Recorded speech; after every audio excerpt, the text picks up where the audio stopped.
Welcome back to another video of Honest Muscle. We're going to be talking about today our biggest training mistakes that we, in our personal opinions, think people do.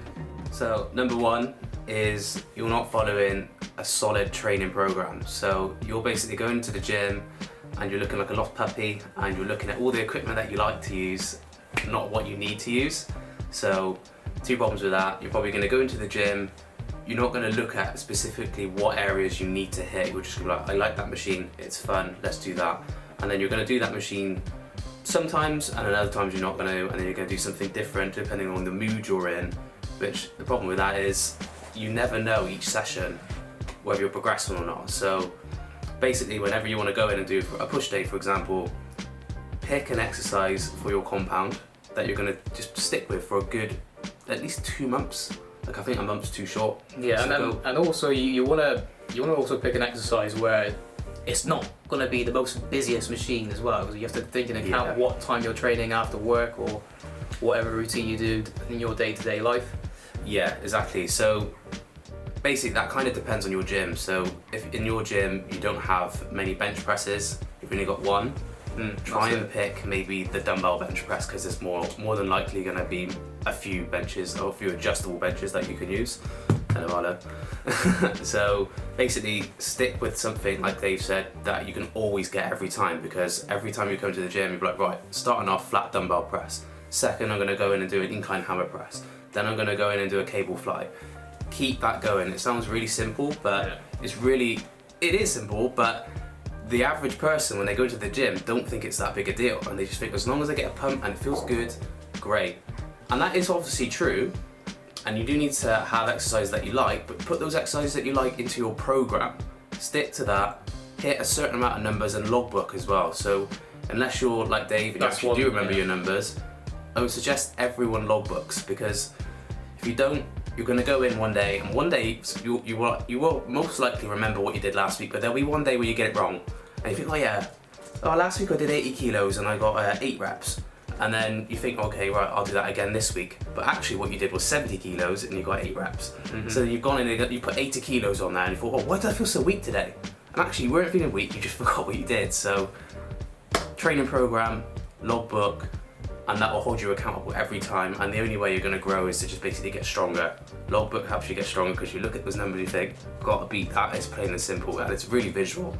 So that's training mistake number 1. Get a training program. The second mistake, I would say, in my personal opinion, and I think it's Joe's personal opinion as well, is you get distracted way too easily. So for one, you could be like on like an exercise bench rig, for example, and then someone might come like after you've done a set, they want to just talk to you, which is fine, but you want to try and keep your things short and brief. You don't want to like really get into a long conversation, because before you know it, you've had like a 5 to 10 minute break, and then you've just gone off your program doing that. You know, and like you want to keep in track of your numbers, and then someone's just come in and they've distracted you and broke that for you. Unintentionally.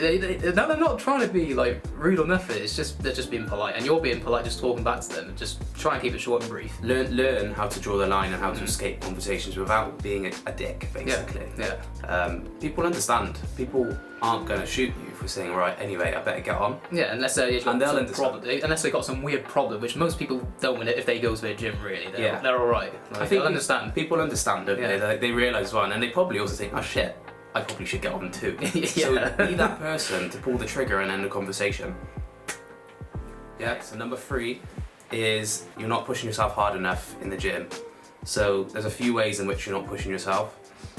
Number 1 is probably going to be fear. So if you're scared you're going to drop a weight on yourself, or if it's an exercise where you could drop a weight on yourself, always go and get a spot. Don't care who it is. If there's nobody in the gym to spot you, go and do a different exercise. You need to pick an exercise that you can basically kill yourself safely. I don't mean like physically literally kill yourself, but like basically bury yourself in that set. I know that you can do it without getting hurt. So get a spot so that you can always train hard into failure. Yeah, and then the other thing with that is you're not pushing yourself because you're worried about how you look or potentially what you sound like. So sometimes in order to push yourself and get that extra rep, you need to pull some ugly ass faces. And the other thing you may have to do is you might have to grunt here and there. And that doesn't mean putting on a heavy weight that you can't handle when you're grunting from rep 1 when you're doing 10 reps. Because if you can do 10 reps and you needed to grunt for everyone, potentially that means you didn't actually need to grunt because it wasn't that hard, You just right? want to be getting you're just an attention whore basically if you're doing that. Exactly. So what we're talking about is maybe the last, I'd say 3 reps max. Grinder reps. Three last reps. Yes. So Yeah. 2 to 3 last reps, it's acceptable to make some noise.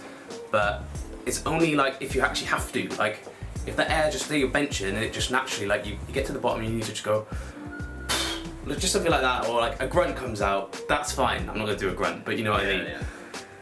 Don't worry about what people think in that situation. Yeah, People will respect you more if they know you actually gave it your all, right? Yeah, and you're not there to try and pull girls at the gym, and if you are, well, you probably shouldn't be at the gym anyway. So. Yeah.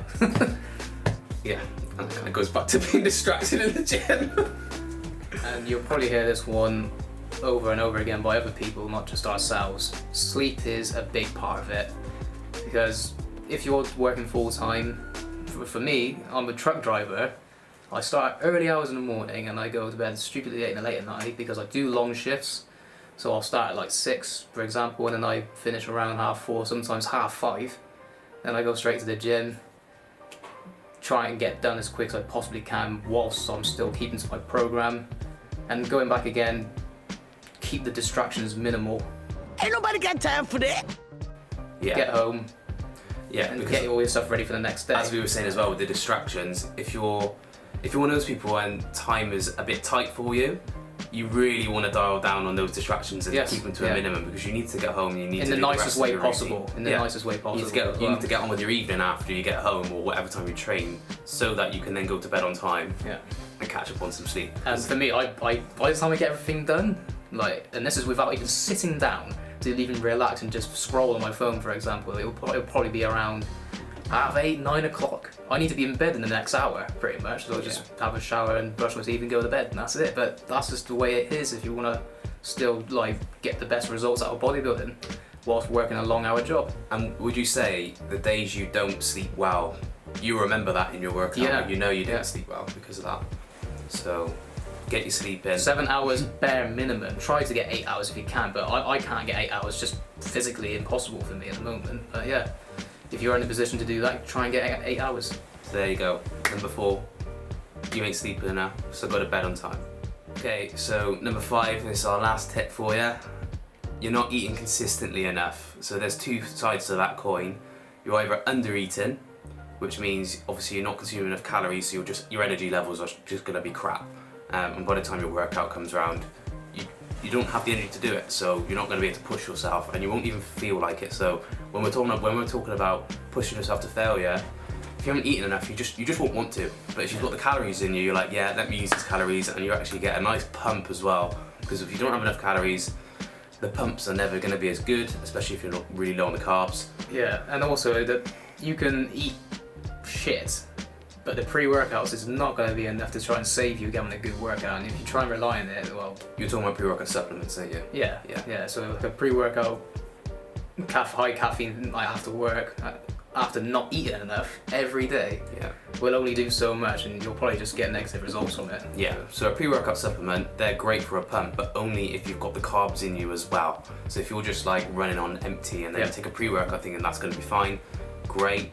And even if you have a good workout, great, you still need to get those calories in after and the protein in to recover. Yeah. Because if you're not eating enough, your workouts are a waste of time. Sorry, they are. You're just not building anything if you're not getting the necessary proteins and carbs and fats. And as simple as that, really. And then there's the other side of that coin. You're eating too much crap. Stop eating so much rubbish. I swear to God, food is an addiction. Like, everyone loves to eat sugary things. And I think what me and Dave like to talk about, well, I say we talk about it quite often, how when you're a kid and you're growing up, your mum and dad limit you on how many biscuits or cakes you can have. And there's a reason for that. It's because it's not good for you to be eating that much sugar, basically. And I feel like a lot of people, when they grow up, they hit like 18, 19 or whatever, when they move out or they basically get a job and you can start eating whatever you want, you literally do that. And that doesn't make you feel good. That actually makes you put on weight.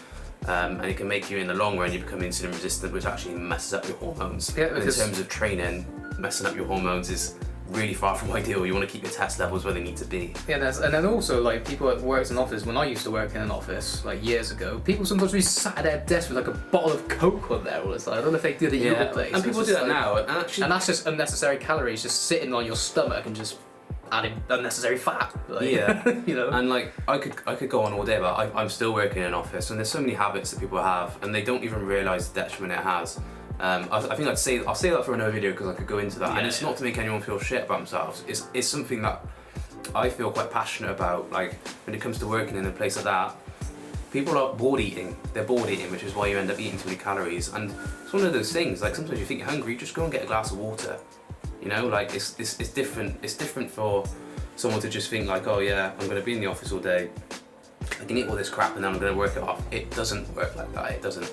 There's certain things that actually will hinder your workout. You're eating so much that your body can't even process it. And whenever I used to do that when I was younger, I felt like my body's energy was going into digesting the food rather than actually being able to expend it in my workout. So yeah, you're either not eating enough or you're eating too much rubbish in between. So yeah, get your nutrition right, and if you need to get some help, get yourself a coach and then get them to give you a good nutrition plan.